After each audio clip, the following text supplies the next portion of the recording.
It's February 6, 2018. If we could all stand and pledge allegiance to our flag. I pledge allegiance to the flag of the United States of America and to the republic for which it stands, one nation, under God, indivisible, with liberty and justice for all. Thank you. To go over tonight's agenda, first on the agenda we have budgetary discussions. We're going to be meeting with the Department of Public Works, Code Enforcement, and the Board of Selectmen Town Manager budgets. We also have on the agenda to review the Nays conservation restriction, which was brought before the board at our last meeting. We have discussion to open the warrant for the annual town meeting in May. And we also have a request to motion to declare a vacancy on the Board of Library Trustees to allow town clerk to put it on the upcoming ballot, in addition to the manager's report. We are not going to executive session tonight, so the board will adjourn at the conclusion of this meeting. I'd like to make a change to the budget out of courtesy to some guests here tonight. We had as the second or third item on our agenda to review the Nays conservation restriction, and if all are in agreement, I'd like to move that forward to this point, and I'd ask Bill Taylor to come up from the Conservation Commission. And I'll give a brief overview. At our last meeting, there is a property on 9 Crockett Road, and the property on, wait till everybody's. And the property at 9 Crockett Road has been transferred and donated to the Metacomet Trust, of which is a land trust that Upton presently has a parcel that they manage in our town for us at the present time. It's 2.5 acres, and the request is to consider a conservation restriction under Chapter 184, Sections 31 to 33, and that will be our discussion here tonight. So before the board proceeds, Mr. Taylor, as a spokesperson, I'll allow you to start representing the Open Space and Conservation Commission and Utilities and Solar, and I'll stop. You may proceed, please. Yeah, so my name is Bill Taylor. I live on North Street, and I'd like to introduce the others that are up here with me. This is Mike Penko. He's here this evening representing the Metacomet Land Trust. He's on their board. And over here is Jody Nays, and she donated the property to the Metacomet Land Trust, so the property is now owned by the Metacomet Land Trust. The conservation restriction will be held by the, will be granted to the town by the Metacomet Land Trust. So our role will be to ensure that Metacomet is abiding by the terms and conditions of the conservation restriction. I think the conservation restriction has been provided to the board, and I think it sounds like you've had a chance to read it. I know we had some discussion about the conservation restriction at the last meeting about the prohibition for hunting. And I think Ms. Nays is here this evening to explain to you and the rest why that's important to her. And then you brought up one more question about this just before the meeting about signage and whether or not it's permitted. And Mike, I ask you, are we permitted to, or is Metacomet permitted to put up signs? Yes, yes. Okay. I saw it under B6 here, and it looked like it was a little ambiguous, so I just wanted to see what the situation was regarding that. Sure. Well, we would intend to put up a sign that identifies the name of the property, which I guess is yet to be determined. Metacomet has asked Jody if she has any thoughts on what she'd like the property eventually be named. But yes, we would we plan on putting up a sign. Okay. I'd like to ask clarification. You said the land, Metacomet was granting the land to Upton? Is that what you said? The conservation restriction. Restriction, okay. So Metacomet will always control the land itself? Yes, again, the role of the town will be to be sure that Metacomet is adhering to the terms and conditions of the restriction. Okay. Thanks for the clarification. I'll turn it over to the board. Gary, do you have any questions? No questions. You satisfied? Yes. Yeah, I had an opportunity to walk the property, and I think we're good. There was a question regarding whether or not it bordered North Pond, but I don't believe it does, correct? Okay. And I met with Mr. Taylor, and I'm satisfied that the information I need. So basically, the question before the board tonight is do we vote to designate it with a conservation restriction under chapter 184, I keep wanting to say 180, 3133, which empowers us to do that. Thereby, that land will be restricted under Metacomet's trust for purposes of only conservation, no other usage of that property at all. We're all clear on that? Yes, sir. Is there any further debate? No. I'd accept the motion. Mr. Chairman, I make a motion to accept, what's the address there? 9 It's Crockett 9 Road. Crockett Road as conservation restricted land. Second the motion? So it's unanimous, it is conservation restricted. Thank you for the donation to Metacomet Trust. Not that Upton doesn't have any open space, but, I know. It's but important no, to me. it's important to you, that's what matters. And We'll have to pay for that, and mhm. I'm happy to deal with it. So at this point, Metacomet and the Open Space and Conservation Commission all will be involved and designated as you see fit, and whatever requirements are necessary to maintain the property. Thank you. Okay, thank you. Very much. Okay.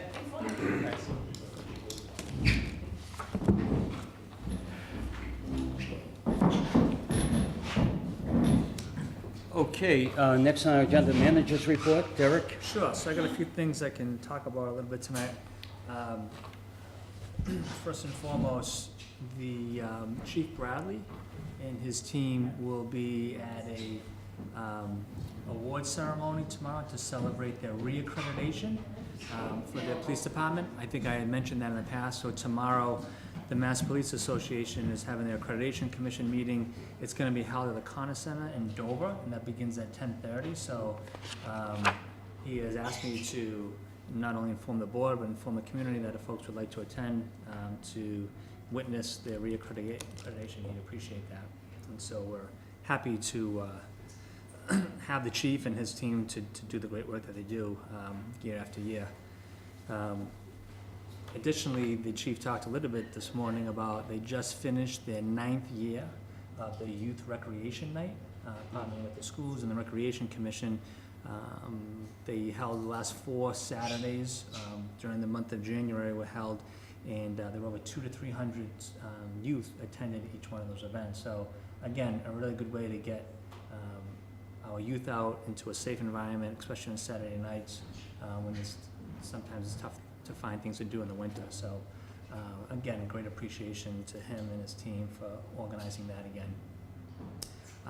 As of yesterday, our town clerk announced that nomination papers for candidates running for all of our elected positions was released yesterday.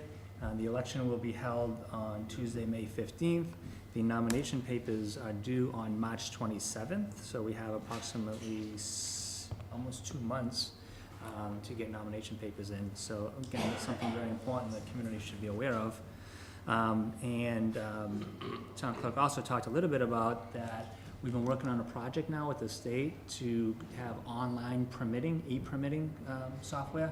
So that's now live. It's not live for the public to see yet, but it's live. It's working internally with our various departments. So we're gonna work on that over the next 4 to 6 weeks, troubleshoot that, and then once we feel comfortable with the system, the town clerk has suggested that we're gonna go live so that all the contractors can then submit their permit applications online. So again, trying to streamline operations the best that we can. So great work there. And then town clerk is also working on an online surplus auction, working with the DPW, fire, and police departments on all of our surplus equipment. We're hoping to have the online auction go live probably within the next 3 to 4 weeks, as soon as we have all the information from the various departments. And lastly, I'll just mention that we have another storm upon us. I'm not gonna steal the DPW director's thunder during his presentation tonight, but 15th storm is gonna happen tomorrow. So again, we're watching very closely our budget, our snow and ice budget, so more to come on that this evening. So I'll end there. Okay, any questions? No, I haven't. Okay, thank you. Next, we're going to move into the budgetary review process. First, Dennis, I'd invite you up, and for people that don't know and should know by now, but Dennis Westgate Jr. is our Director of Public Works, and it's been, what, 6, 7 weeks? 7 weeks. 7 weeks, so... 7 glorious weeks, sir. Okay, glad to hear it. So I will turn it over to you at this point to go through your budget, and I know for public dissemination, the board has had these budgets to review. This is a formal presentation process, so Dennis, please Thank proceed. you, Mr. Chairman. Through the chair, which one would you like to go over first? Highway? You are on. Okay. So as we look at the Highway Division budget overall, your first page gives a summary of all the different line items within the budget.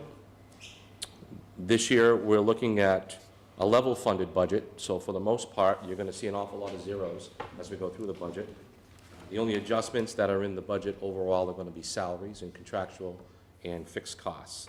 In this particular budget, you'll see a 1.53% increase in salaries, and the rest of the line items are zero. And please, through the chair, stop me anytime you want to ask a question. My first budget presentation with this board, Okay. so I'm feeling it out. The overall budget is a 0.69% increase, and that's that figure, that increase figure you see of $6,589 compared to a $956,156 budget.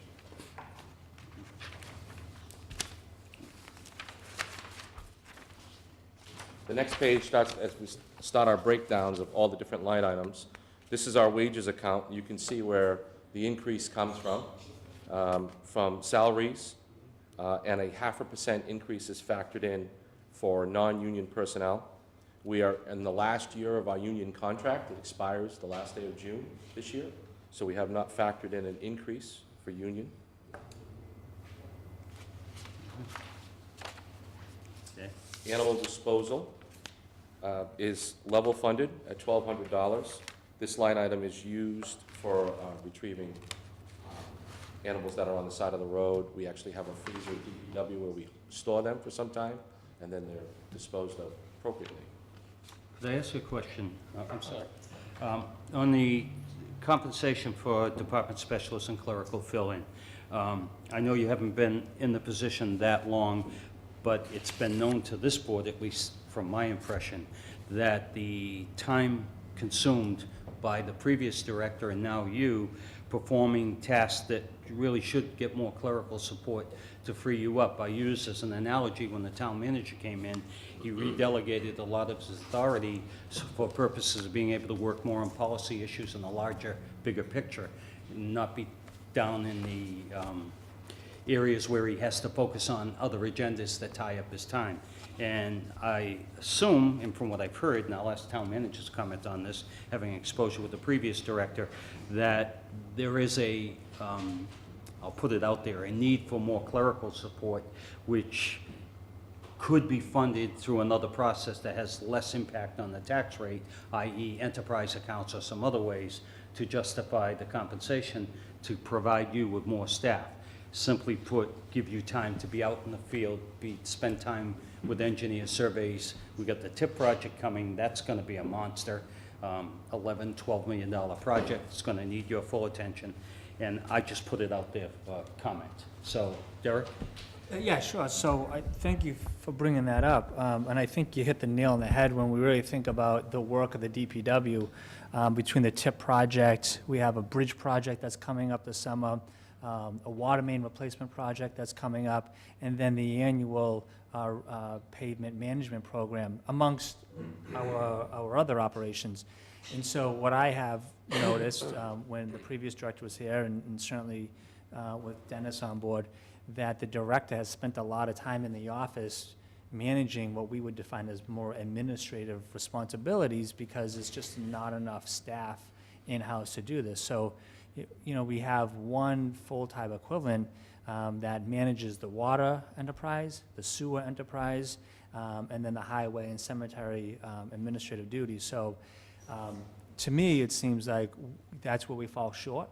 Mm-hmm. And the fact that we have a director who has to combust a lot of energy doing that, just to me seems like it's an inefficient process, and we should really think about other ways of looking at that. And I think there's ways that we could do it that would have little or zero effect on the general funds as well.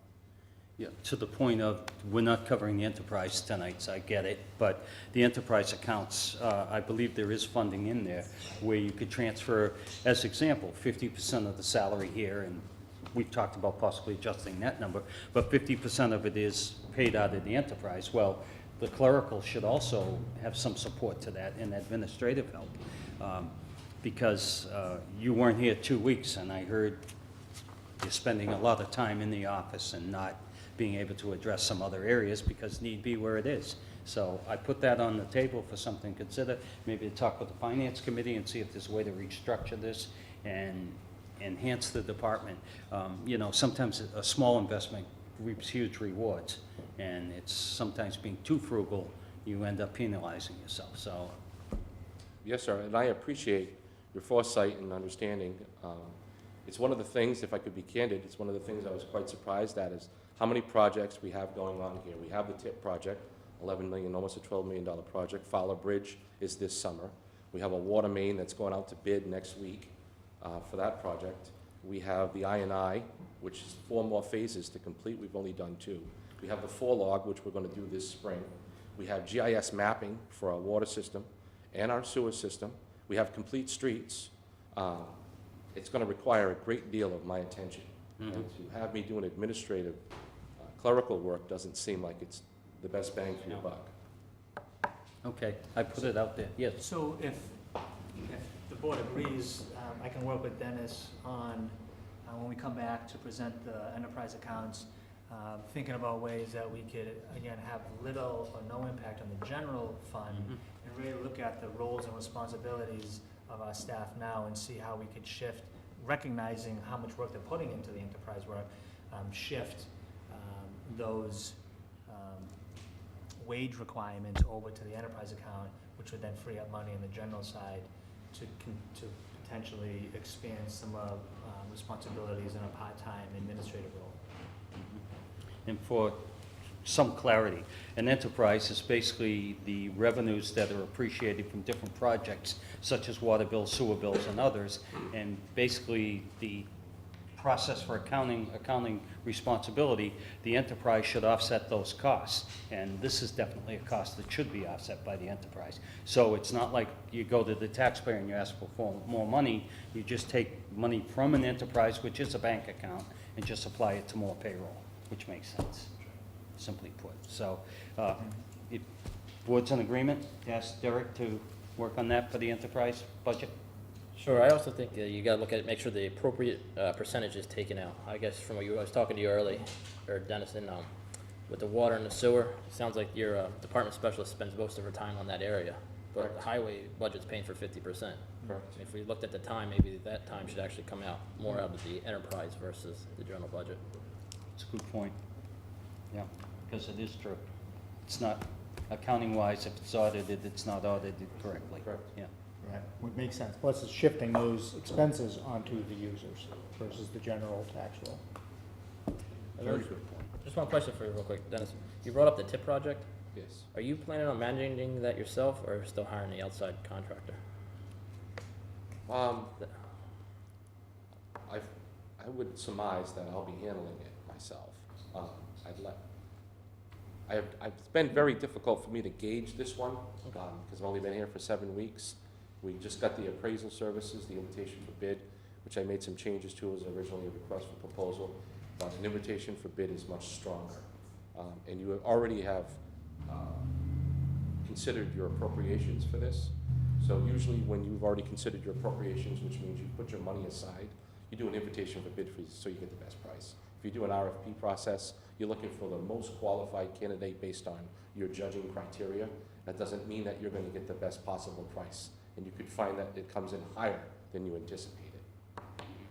So it took a little time to revamp that and put it out, and it just went out. I plan on managing it myself. That's my intention. Okay, you're on.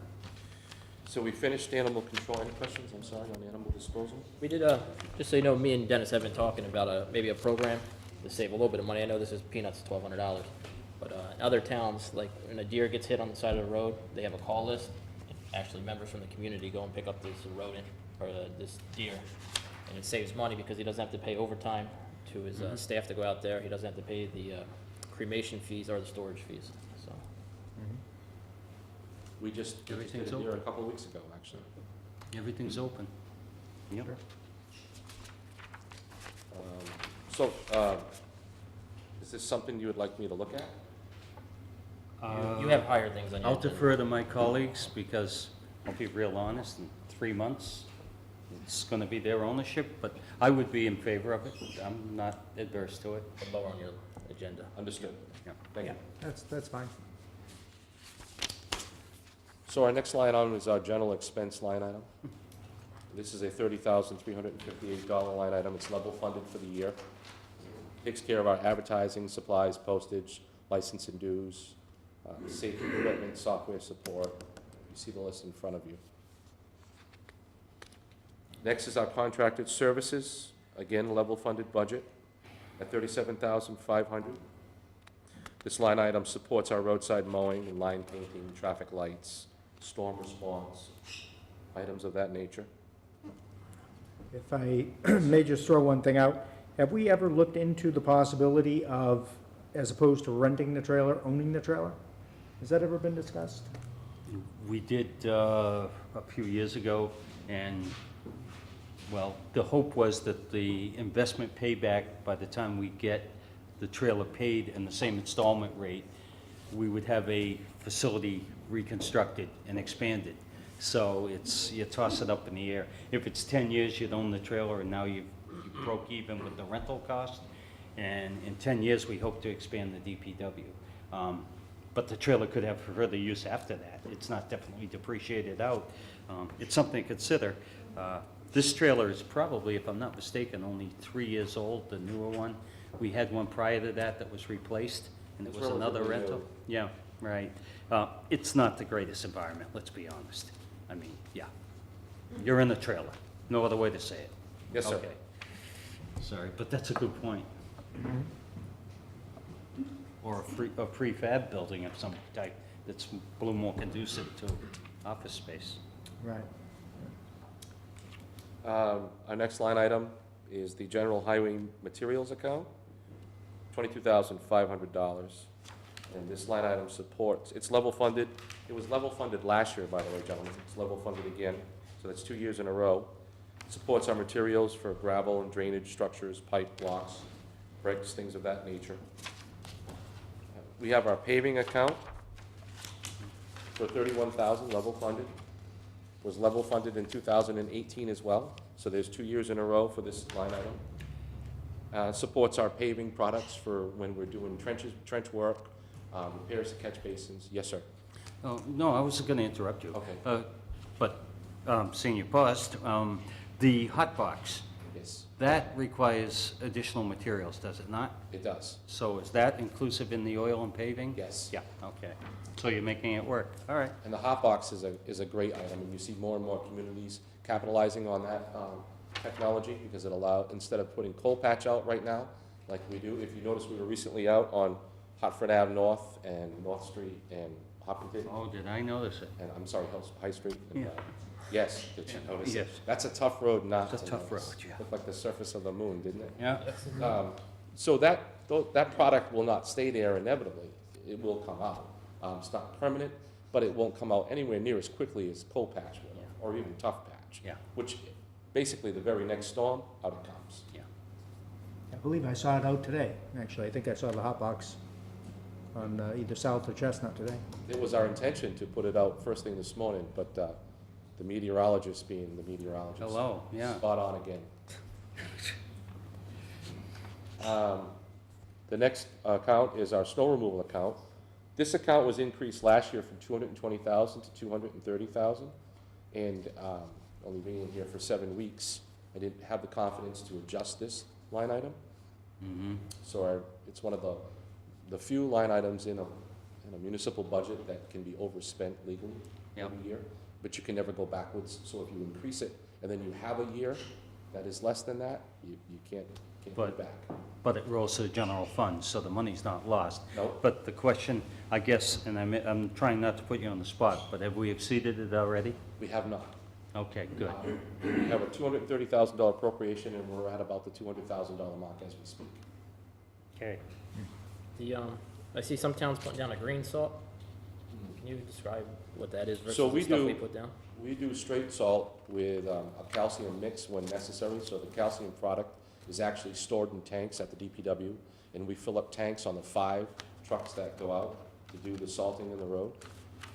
The salt that you're talking about that has the coloration in it has a product, sometimes it's magnesium, sometimes it's calcium, and it's impregnated into the product itself, so it's always there, it's always part of your application. It's, obviously, there's a premium for that because you're getting both products at once. And there is a downside to it because there are times when you don't want to put calcium or magnesium on your roads. For instance, if you're having a heavy wet snow, and they're predicting a couple inches, and then the sun's gonna come out, and you have rising temperatures, calcium or magnesium above 32 degrees turns greasy on the road, and you actually will create accidents. In a situation like that, you would put straight salt down, and you wouldn't use it. If you buy that product, generally you want to have a little bit of straight salt on backup somewhere else. So it sounds like we're doing it a better way right now. I think for our application, we have. Okay. That's the snow removal. Any questions on it? Our next line item is building utilities. Once again, level funded at $28,748. Takes care of our electricity, heating, fuel, communications, water. Building maintenance account, level funded at $8,500. This was also level funded in 2018. That's 2 years in a row this budget was level funded. Routine maintenance of DPW facility and the surrounding grounds.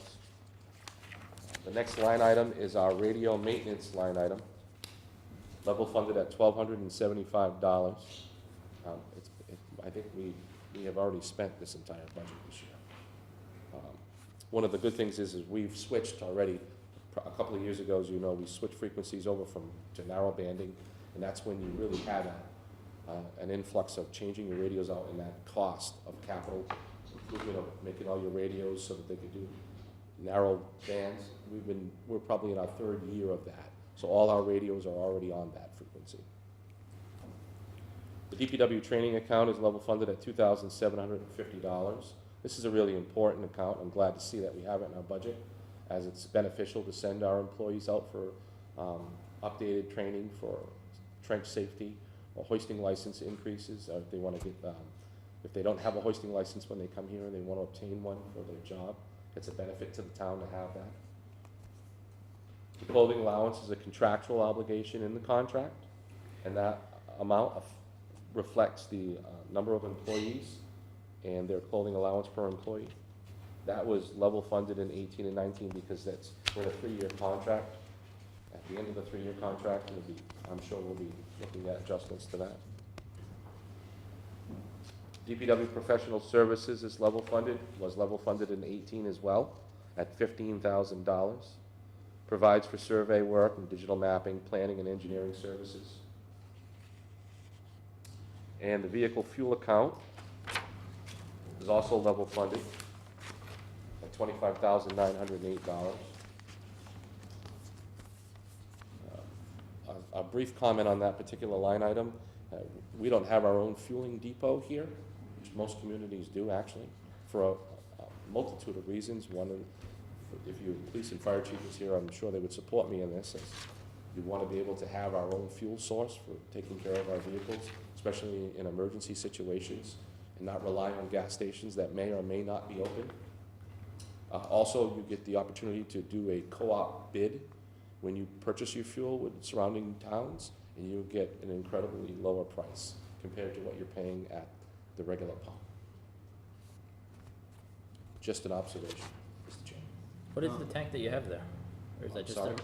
last time I was down there was a fuel tank. Is that just like an emergency tank? That's or- just for a small tank for the diesel trucks, that's it. All of our unleaded is at the gas pumps. Okay.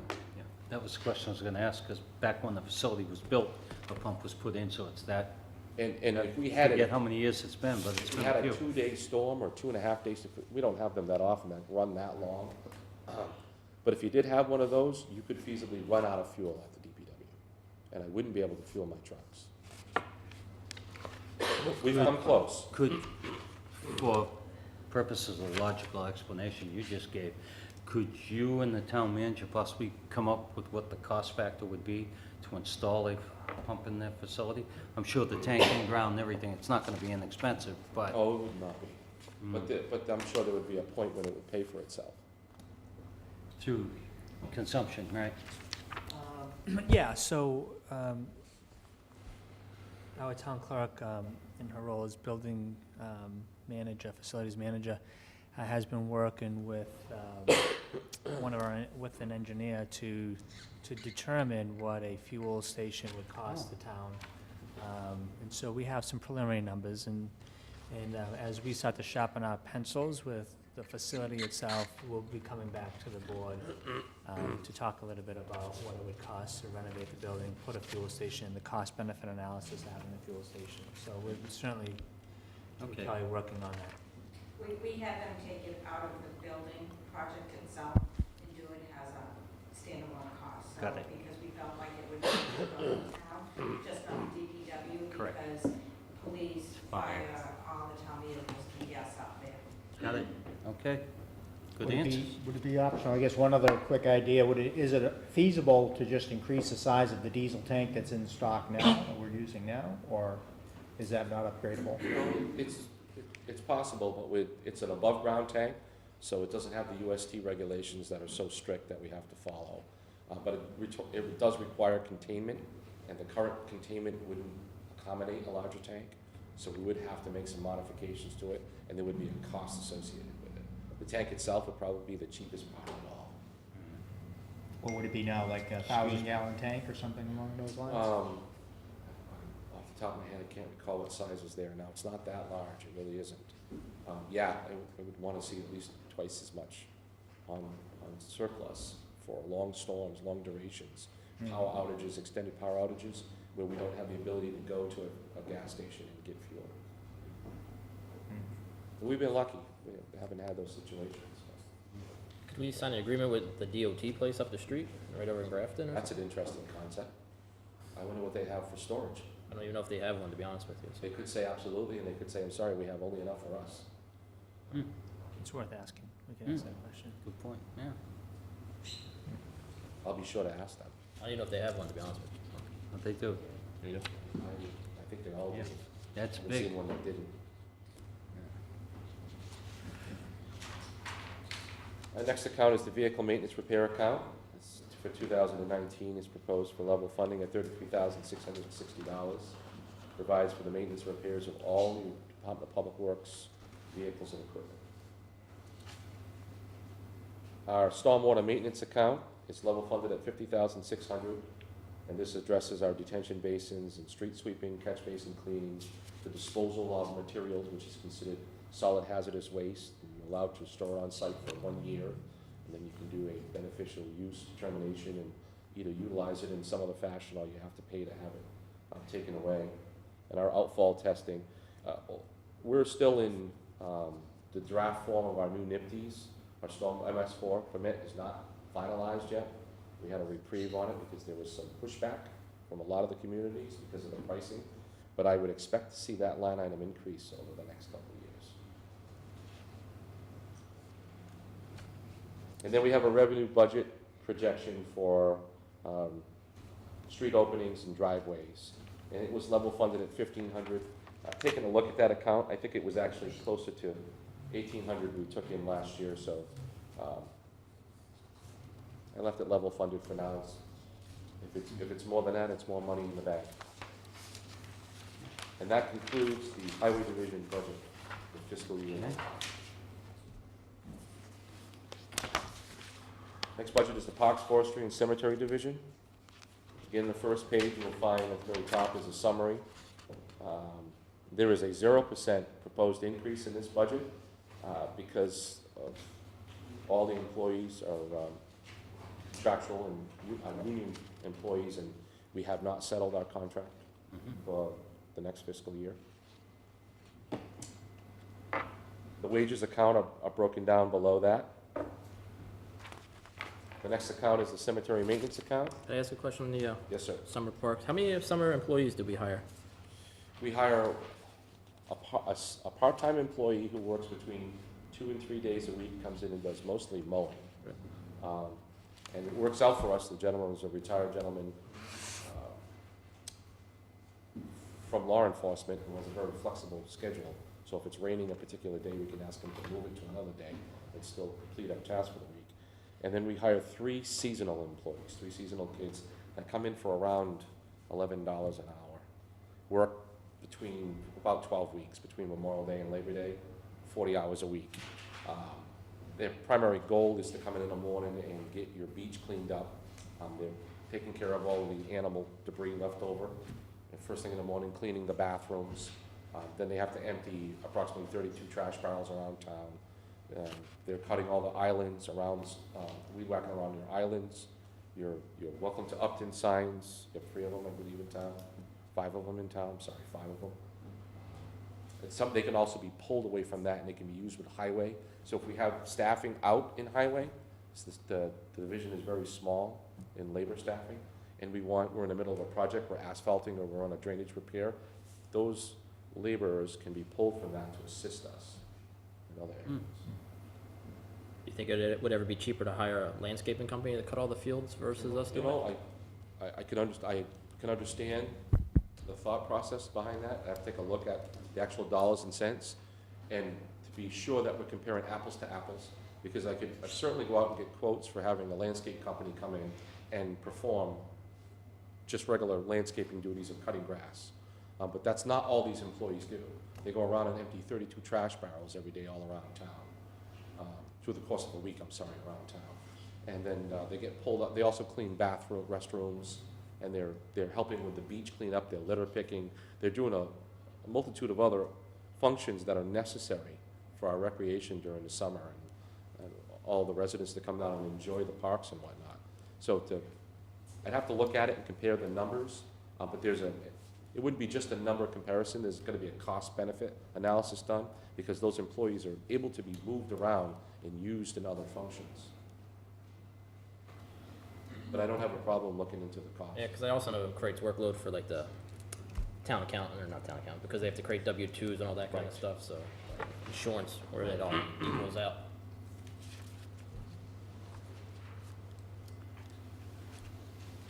The next account is the maintenance account for facility maintenance.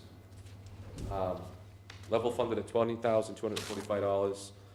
Provides support for the aeration, fertilization, pest control, grass, trees, and shrubbery, road path maintenance, and other related costs. Parks general expense, level funded at $4,217. This was increased last year to support some video surveillance at the municipal playground area adjacent to the VFW. The Parks has a radio maintenance account of their own, $300. It's level funded for fiscal year 2019.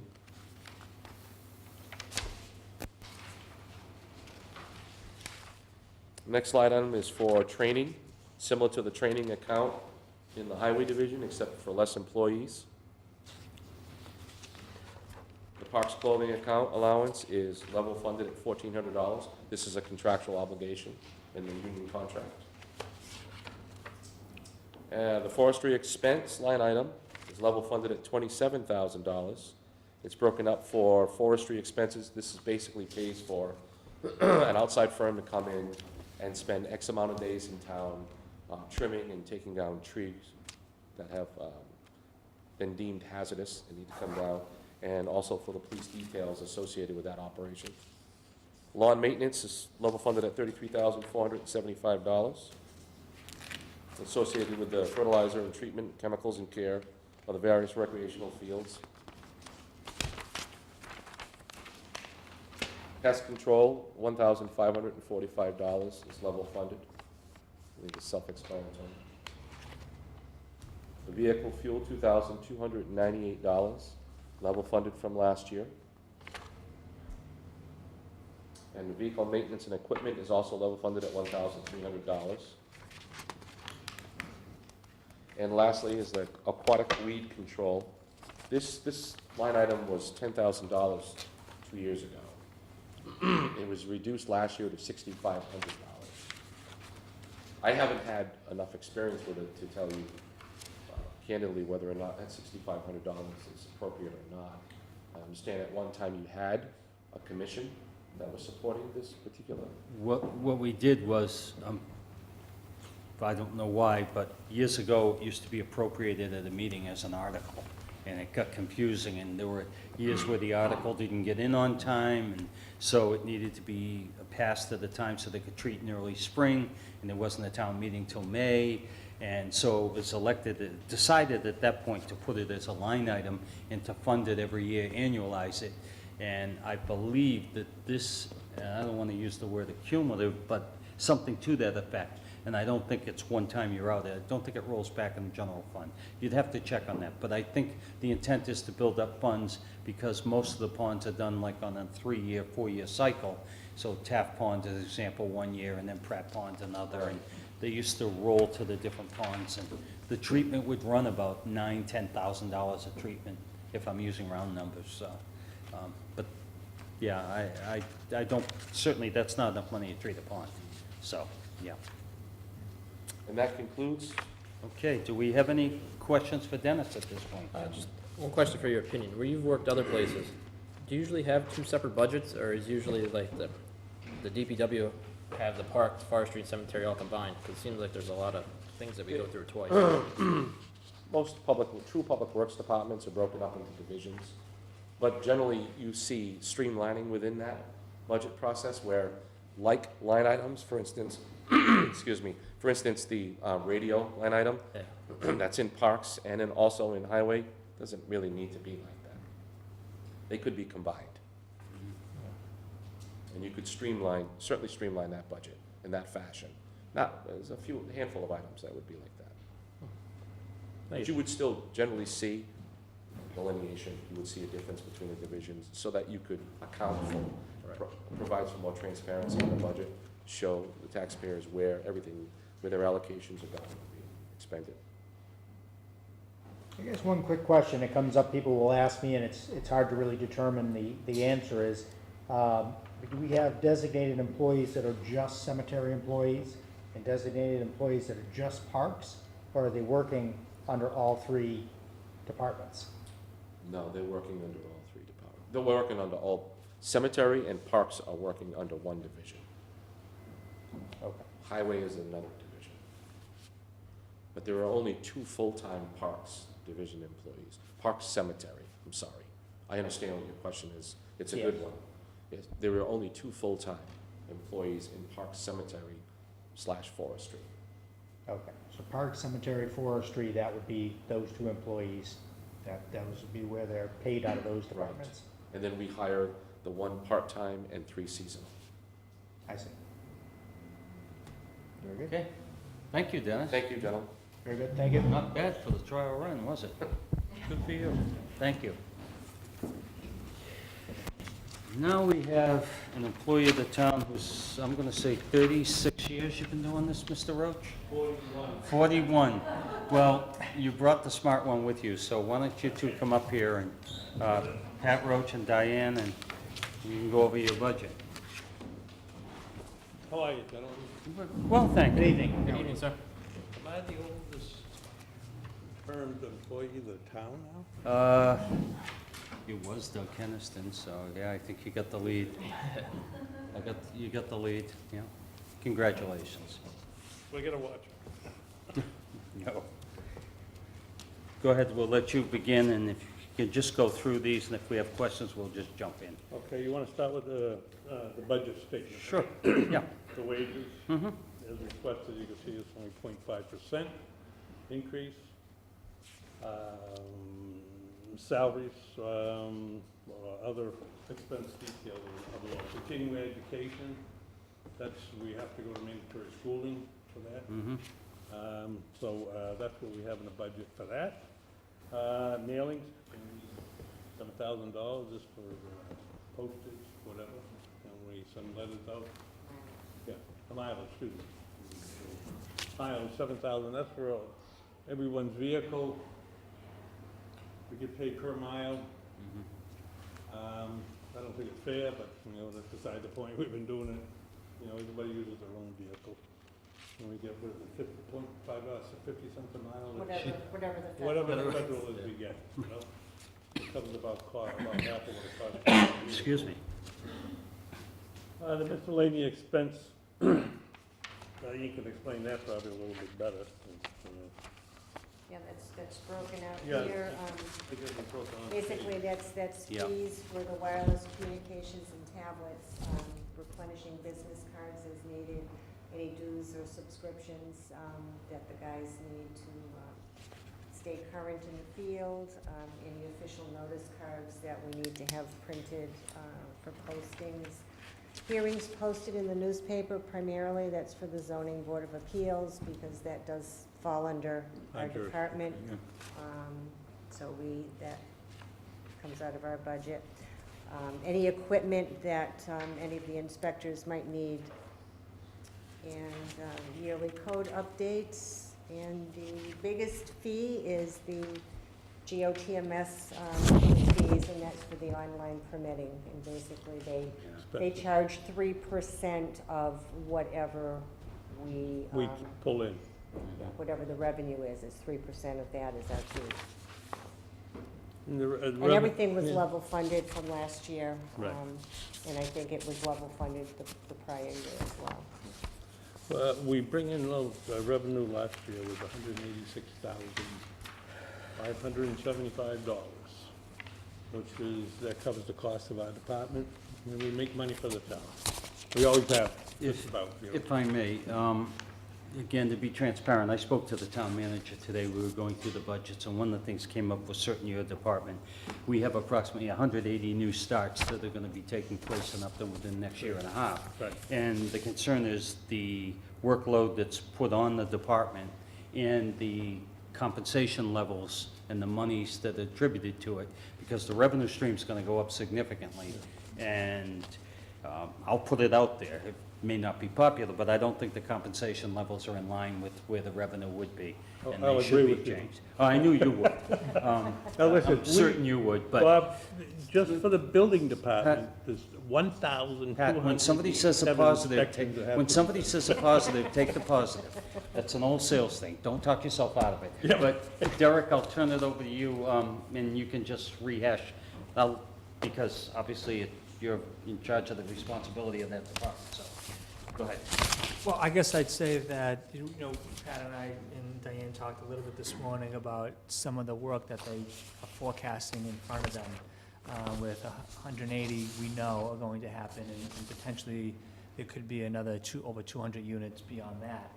So the workload is going to get increasingly more burdensome for the limited staff that we have. So I think we have to look at that moving forward. Certainly in FY20, we need to address that and how they're compensated. But I think we also need to look at, when we look at the revenue numbers, we should be at least close to net zero as far as our revenue we're bringing in and how much it's costing to run this part of the organization. And so I think we need to work together on really revisiting our fee structure to ensure that the services we're provided, we're being reimbursed appropriately by those contractors. I agree. And basically our fee structure, and you could refresh my memory, but it's been a number of years since we last visited it. And I don't know if we're consistent with contiguous towns or our geographic area, but, I guess We just put that into effect on the 22nd of January. that is, This is the fee structure, it's 2 pages, everything's different. I dare to say it's 5 to 6% higher, we've gone up. I can't say that for sure unless we take each individual line item, which a fee is required for the permit. If you want to put it in file, you well, can. I defer it to the town manager. I think we'll Yeah. take this up at the next board meeting. Yeah. Did you think that it's- I'm sorry, did you think that it was 5 or 6% higher than Our previous. previous year? We'd have to make sure about that. We'd have to add it all up and do an average increase percentage-wise. Yeah. You know, past history has been, we've always tried to be considerate of homeowners, but in reality, if somebody is going to move in a home that's $600,000-$700,000 and it's gonna pay another $200, $300 to the town of Upton, that impact to them is a lot less than it is to the general tax rate, to support. So to Derek's point, we should be at a zero line where revenues and costs, certainly costs are covered by the revenue stream. And if desirable, even more. It's always been a problem through the federal government and the state. Building departments are not supposed to be a revenue generating. I didn't say revenue, I said line even. Right. Yeah, so. They are in and- every town. Well, at this point, we're not in balance, and I think we should be. And the concern is certainly the demand, and we're talking about 180 we know of, and we got another 200 potential down the road. Right. That could be in 2 years. So in 4 or 5 years, we could have 400 or 500 house starts. And that's significant burden on Believe a it. part-time department, if I reinforce that word, with the exception of the smart one in your Yeah, the department. boss, yeah. So, There is a bylaw that one contractor can only build 50 houses a year, if I'm not mistaken. I have to go back and research that. That was several years ago that was put in. And one contractor can only, I think it's 50%. There's a percentage in That there. too. You know, I'll look it up, you know. yeah. I think that's in the planning board But it's- bylaw. Yeah. Yeah. But again, saying it like it is, your department is one that I don't think has progressed as the town is trying to move forward. You know, it's not the old days, Pat, when you sat in Saturday morning and everybody comes in and says, hi, Pat. Right. Now you've got a much heavier workload. But we do, but we're able to handle it, and we've done a good job, Yep, especially no. with Diane. Now, people don't understand also that we're the zoning department too. And sometimes people forget they're supposed to come in to see us before they even do anything on a piece of property. So we have to sit down with them to explain to them what they can, what they can't do, where you have to go for a variance, how to do it, what to say, whatever, you know? So that's why we're open on Saturdays too, for the people that can come in, they can't do it during the week. They're working, and Saturday morning is the time they have off, and we do take that time to sit down and talk with them. And it makes everything go very nice and smooth. Your department's always been complimented for recommendations, cooperation, and not dictating. Right. And that's a nice thing to hear. That's good, yes. Yep, so, gentlemen, do you have any questions of Pat? And based upon, and I didn't mean to throw this out without talking to my colleagues, but again, the open meeting law, we talked about it before the meeting, I'm in conflict, so I did talk to. Could I just go back Yeah. to the building permit fee schedules that we were talking about? We do actually adjust the building twice a year because we follow the International Code Council. And so twice yearly, they come out with their recommendations. And we have always adjusted the building fees accordingly. The plumbing, gas, and wiring, those fees have not been adjusted since 2008. So There you go. They those, have been. those were due for Yeah. some change. And Yeah. we did try to stay competitive with, we did look at the local towns and, A 2,000 square foot house right now is about $2,500. Mhm. That's just for the Are you- building, never Are you mind the allowed to wiring set the or fees, or anything. do you have to come through us for approval to set the fees? What's that? Are you guys allowed to set your fees individually, or do you have to come through the board of I haven't selectmen? seen We've always anything about- adjusted them, We've yeah. always adjusted them. That's a good question, because technically the executive board's supposed to, that's something to look into. too. Yeah, because like water, sewer, that's and all fine. the others have to be through our office Mhm. for purposes of the law, I guess. No, we stay within the parameters of the international building Understood. code. You know, have a question, but- Steve? Oh, yeah, two quick questions for you.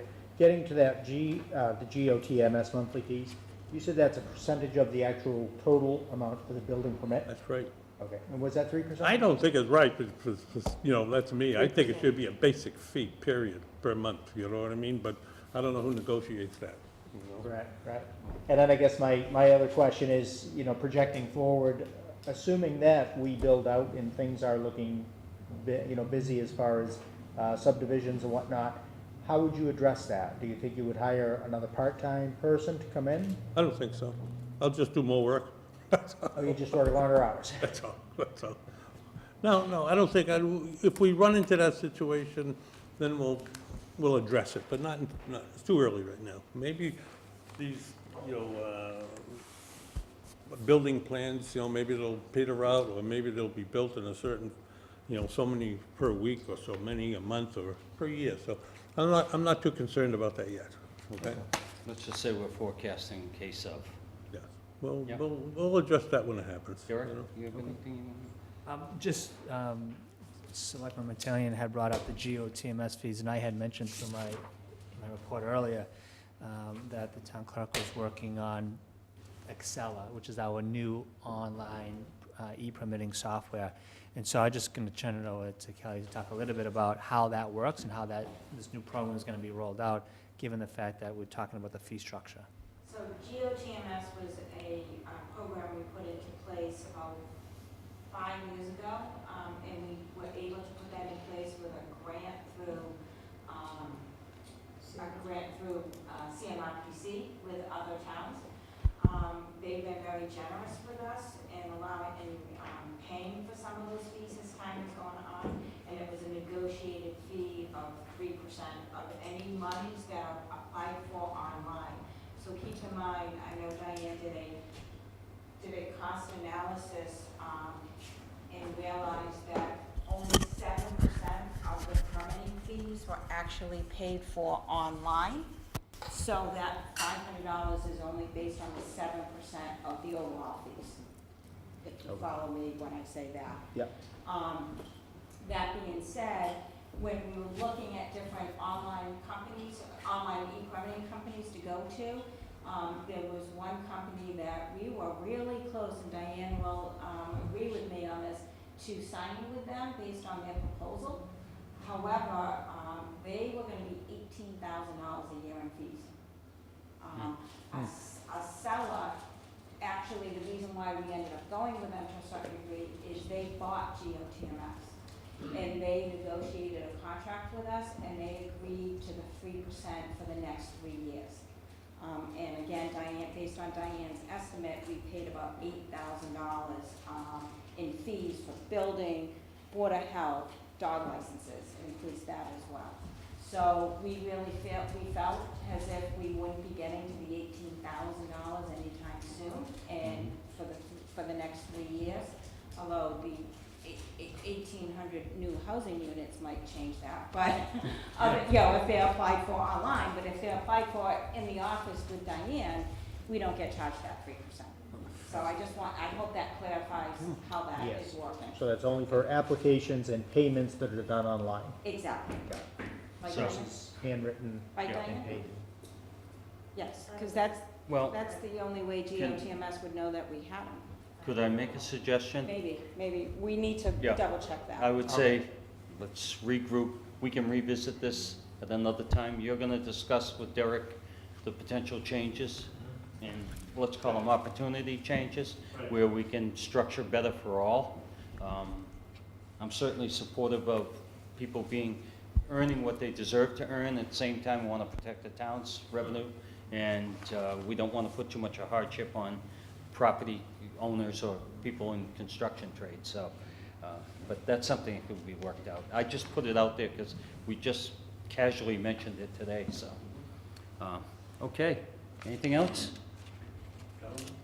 You know what your job is, and he's to your right. Keep an eye on him. All right, Pat, congratulations on 41 years, by the way. Oh, my God. Well, if you're lucky, it would be, I guess. Yeah. Yeah. Okay, thanks much. Thank you. Next, in the final budget review is the Board of Selectmen's budget, which is under the auspices of the town manager. And Derek, you've got a lot to explain here due to the transition, so, and it's good that Kelly is here because she's part of many of these changes. Kelly, would you want to sit up here in case questions are asked of you? So, so I'll start. Selectman Doherty had mentioned it when he talked to Dennis regarding the DPW budget, and talked about how can we make this budget more streamlined, how can we collapse budget line items that are similar, like taking fuels from the same department, combining them on radio maintenance, so on and so forth. And so that's kind of been our intent right along. I don't think we did as good of a job with the DPW, given that Dennis has only been here 7 weeks, and our main goal is just to try to get a stable budget and not have to focus so much on restructuring it. That being said, when Kelly was here and presented the town clerk assistant to the town manager budget, she talked a lot about the shifting of line items, right? So what you'll see here is more shifting of line items. And so the goal here is to look at the annual operating budget and try to align those line items with how we operationalize our services, right? So you'll see here, when I go through this, and then I'll explain each line item in detail, certainly the wages speak for themselves, the salaries speak for themselves, the town manager expenses, there's a slight change, and I'll get to that. But when you get down to the annual audit was always under the Board of Selectmen budget. But after speaking with our town accountant, the town accountant manages our annual audit. He's the one that's working with our outside auditing agency to ensure that work gets done. He's the one that actually pulls together that budget. So we moved, and I mentioned this at the last meeting, we moved that $18,000 from this budget over to the town accountant budget. So that's why you'll see that it's been zeroed out in the Board of Selectmen budget. However, it does still exist in the town accountant's budget. So again, that's a net zero. And then when our town clerk was here last, we talked a lot about the new roles and responsibilities that were approved at town meeting, that we've expanded the role to managing our IT, our information technology, and our building maintenance requirements. And so you'll see here, historically, $54,590 has been appropriated under the town manager's budget to manage the hardware and software needs of the department. Those have been moved under the town clerk's budget, because now that is part of the expanded role of the assistant to the town manager position. So it's been zeroed out here as well. I'll get into more detail why you see a slight bump in the general expenses for the selectmen. Insurance, I'll get into that, that'll stay as well. We have a new line item called human resources expenses. We have removed medical testing, because that's now embedded in human resources expenses. The printing line item, I'll get into that in a few minutes, but that's been zeroed out. That no longer exists anywhere. We took that $7,000 and reappropriated it throughout multiple budgets. The telephone line item falls under the town clerk. That's why that's been zeroed out. And then we had 3 other line items that were kind of just in the general operating budget, but really didn't have a home. So the town council budget, $75,000, that was the appropriation in the FY18 budget, but it didn't have a home. So many of you know that working with KP Law, who was our town council, all that information, those requests flow through the town manager's office. So we're responsible for managing the budget. We're responsible for making sure that the requests are followed up on, and that we're not spending more money than it's been appropriated. So it only makes sense to remove that $75,000 that was kind of in a no man's land in the budget, and moved it under the Board of Selectmen budget. So that was in addition to this year's budget. Same can be said with bonding of town offices of $1,200. And then the miscellaneous line item I'll get into towards the end of my presentation, because that is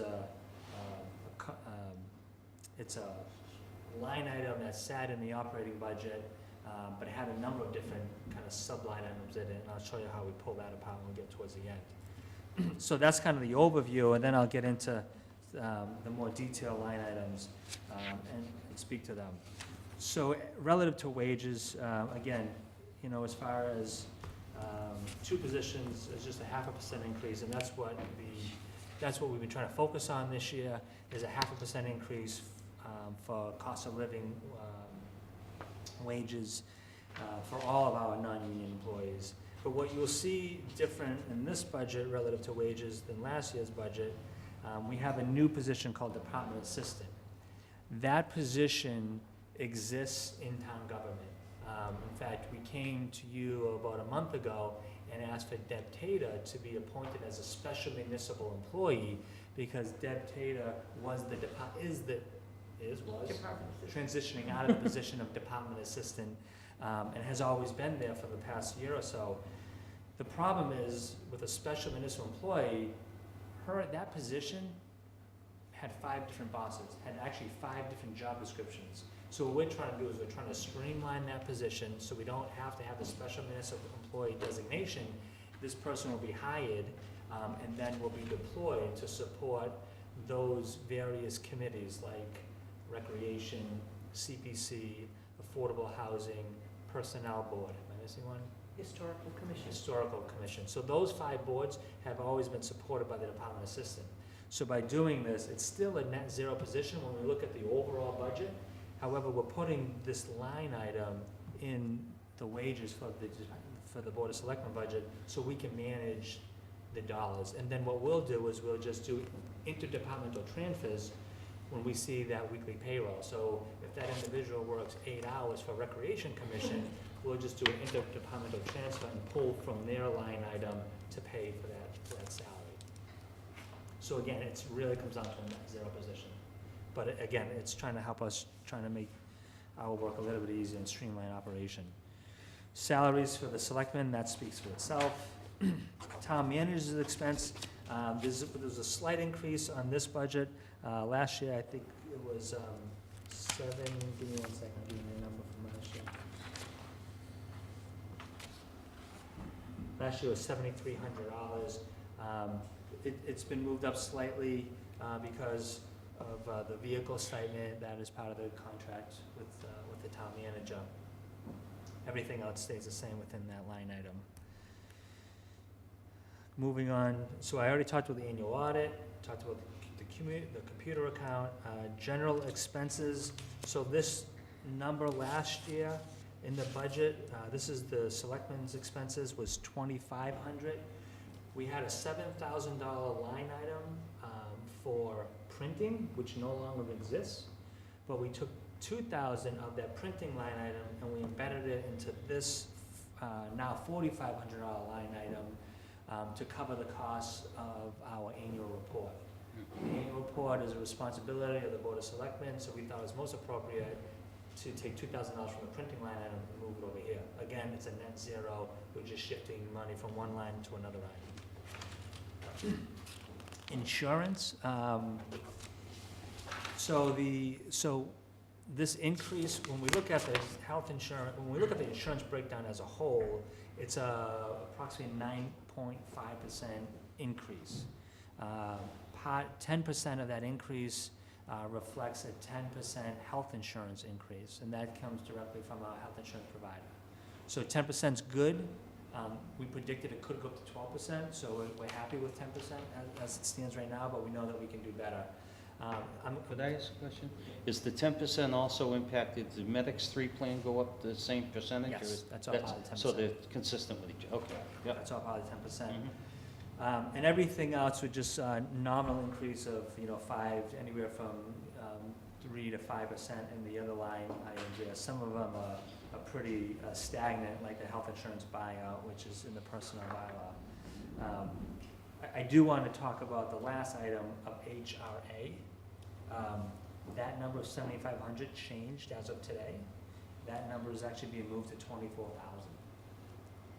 I'm going to have a conference call with Maya to discuss that, why we went from 7,500 to 24,000. So there'll be more to come on that. What's that stand for? That's the health reimbursement account. This was a new program that was instituted this past spring when the interim town manager was here. Yep. Yep. But this was a cost savings overall to the town of about $150,000, I Yeah. think the total cost savings were. Protects our liability pretty Right. much, yes. Right. Right. So, again, we're still saving money having instituted this, and I just gotta circle back on why that number's changed, but that's I have a conference call with them this week. That was an abbreviation for what again, the HRA Health reimbursement account? reimbursement? The human resources line item, again, is a new line item, but what we did is try to streamline, again, I think there's been a large focus this past year on human resources functions, with the transformation of the position, and really trying to think about how we handle the human resources functions here in town, developing new policies, working with the personnel board. There's gonna be a lot you're gonna see in the next 12 months around human resources and how we administer those functions. But when we look at this line item, we took the old medical testing line item, we took, again, think of that printing line item that's no longer in existence, we took 3,000 of the 7,000, and we placed that here to do all of our job advertisements and classifications, and then $500 for training. So that equates to a $7,000 line item. So just remember, printing, we had a $7,000 line item, We just took 3 there, we already took 2 for the Board of Selectmen, so now we've already consumed 5,000 of that. We'll place, the last 2,000 went over to the clerk's budget for copies. Okay, so that $7,000 printing line item has been totally dissolved. Printing is gone, telephone has been moved, as I mentioned earlier, over to the clerk's budget. Municipal buildings has been moved over to the clerk's budget. Town council, I had previously talked about, is now under the Board of Selectmen budget, but there's been no changes. There's a 0% increase from the previous FY18 appropriation. Bonding is the same as well, no change, $1,200. It's just been moved under this budget. And then there's this, again, this other miscellaneous line item, and then when you opened it up, under miscellaneous, you had Memorial Day expenses, Medicare and payroll, weights and measures, street lighting, and unemployment compensation. So when you look at this miscellaneous line item, you says, okay, where do these all belong? So Memorial Day expenses most appropriately be managed through the town manager's office. The Medicare payroll taxes, at a number of approximately $70,000. I spoke to the treasurer collector, who's responsible for managing payroll, so it only makes sense to manage the taxes relative to payroll. So the treasurer collector has agreed to move that line item under his budget. He's already done that. He's already submitted that to FinCom. Weights and measures, again, is something that we have to pay the state when they come in to do our sailing of weights and measures throughout the community. Stays within the Board of Selectmen budget. Street lighting, again, we had to move that up $1,000 based upon history. That's something I think we're gonna work on over time, of how we can try to lower that number by placing LEDs and maybe even purchasing street lighting. Working on a program right now on that. But that's gonna stay on the Board of Selectmen budget for $38,000. And then the unemployment compensation, again, has also been moved on the treasurer collector. So again, this is a net zero line item, but we just reappropriated those dollars to where they rightfully belong, operationally anyways. Gentlemen, Gary? Nothing. I guess my question, and we had spoke earlier about this, but I guess I'll ask you as well, Kelly. When we take something like printing, and we're gonna take that 7,000, it's gonna be divided up in three different areas now of the budget. How will the taxpayers see that? The line item, as we present the budget to the citizens, will it be expanded all the way in our initial budget, or on the secondary pages that explain the breakdowns, will we show it there? Like, how will we show that 2,000, 3,000, 2,000? So with, printing. in the print, so using the printing as an example, again, $7,000 line item, that was just labeled printing in the budget that the taxpayers voted on. That, again, that money's been reappropriated. So what they will see, what they vote on, the $2,000 that's been moved under the Board of Selectmen budget, it'll say Board of Selectmen expenses for $4,500. Previously, it was $2,500. So that $2,000 is actually embedded in the Board of Selectmen expenses budget to cover the cost. Now, the detail of what that money is being used for is in the presentation that goes to the Board of Selectmen and to Finance Committee. And it'll show the exact purpose of that, of those dollars. One of the, just for a brief explanation, we got into a process about 8, 9, 10 years ago. I give Ken Picard a lot of credit for it. We basically said, this is too extraneous. We're voting for $500 line items on stamps. We have to consolidate the budget so that the voters don't go for boredom, through the process. So you have to entrust that there are some that are gonna be encapsulated. Yeah, Selectman Battalion, I think if you can envision how we normally vote Article 3, it's over 300 line items, and the moderator goes 1 through 5, 6 through 10, so on and so forth.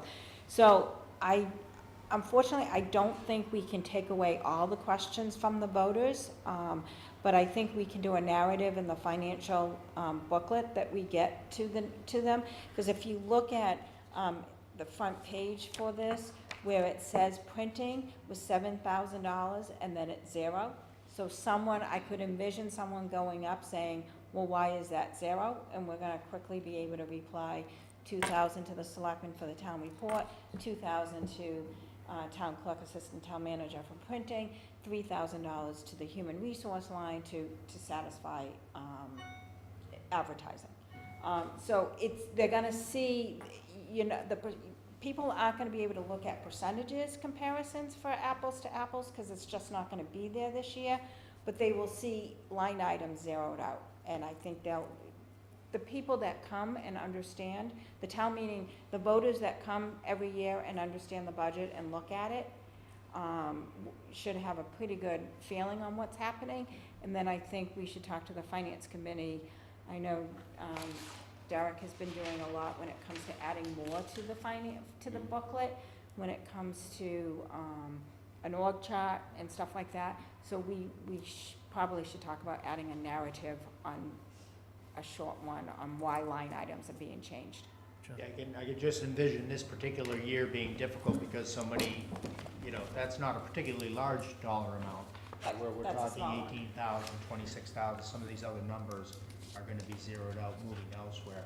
I could just see people being confused, so I just didn't know if we could That's- show that, That's valid, yeah. you know, show that on the secondary pages, you know, where maybe we break out wages and things of that nature, if maybe we show it there, so it might be easier for people to understand.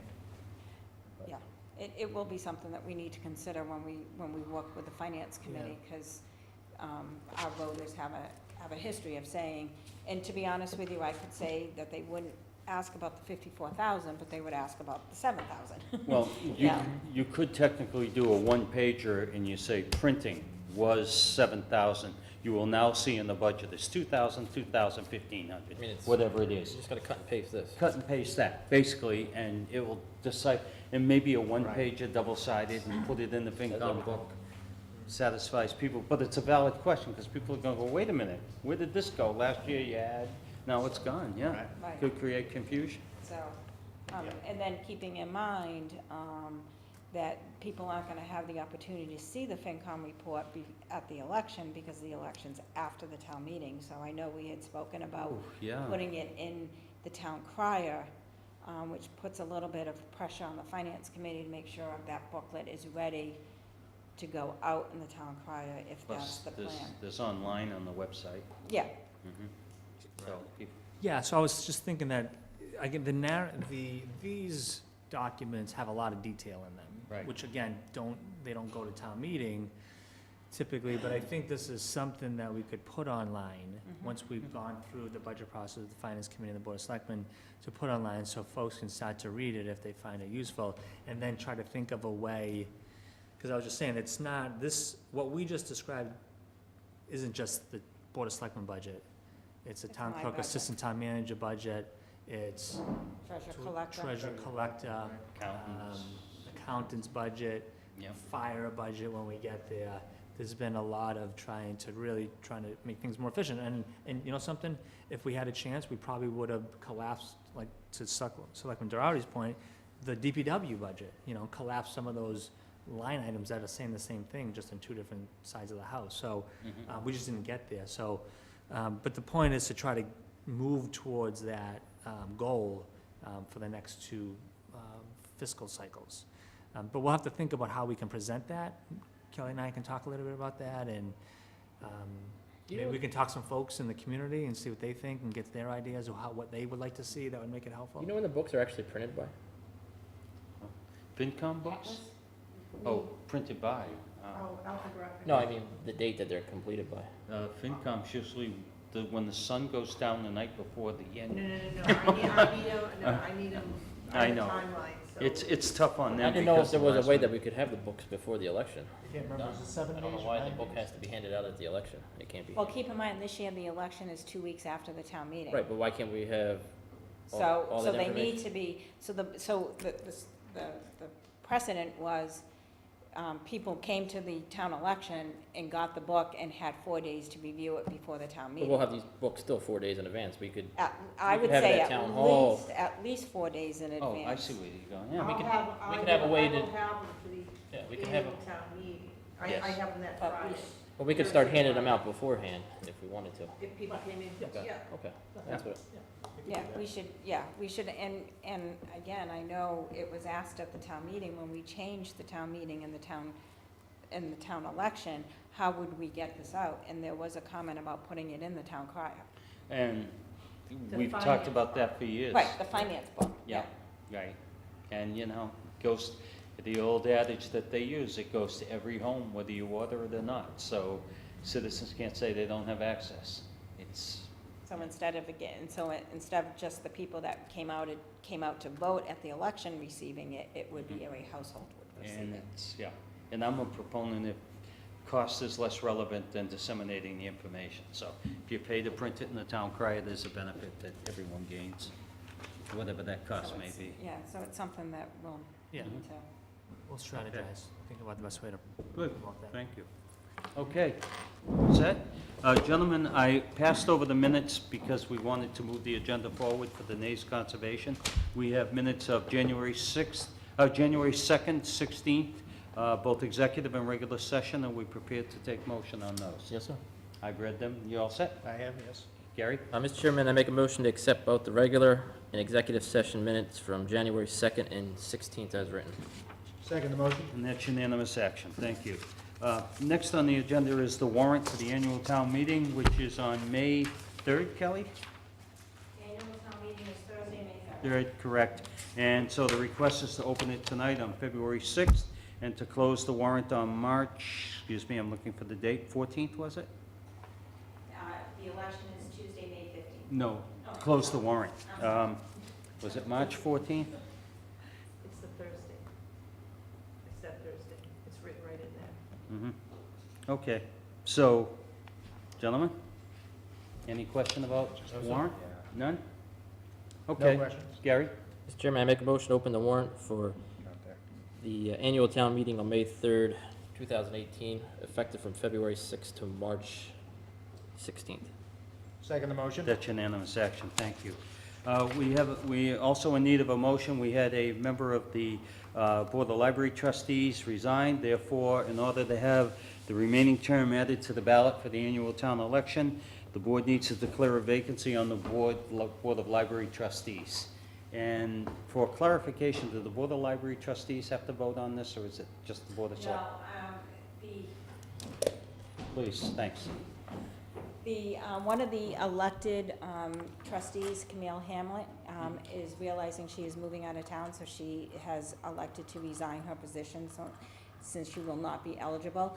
So instead of it being an appointment by the selectmen and the remaining trustees, if the selectmen vote to declare that has a vacancy, I can offer nomination papers for her remaining term, and it can be elected by the voters in general by declaring this vacancy tonight. Thank you for the clarification. Any questions? No, sir. Motion? Mr. Chairman, I make a motion to accept Camille's resignation from the Board of Library Trustees effective May 2nd, 2018. Second the motion? And that's unanimous action. And declare it as a vacancy. Mhm. Okay, understood. Yeah, make a motion to, you mind that as a motion too? It's Oh, I think I added it. it's clear. You added it. Yep. Okay. So I ask, are there any matters before the board that my colleagues have? Anything you want to address, Nothing. Gary? No? No, sir. No? Anybody in the audience have anything they'd like to ask or add? Okay, based upon that, I ask for a motion to adjourn. Wanna do it, Steve? I'd like to make a motion that we adjourn the meeting. Second. And it's unanimous, we are adjourned. Thank you, everybody.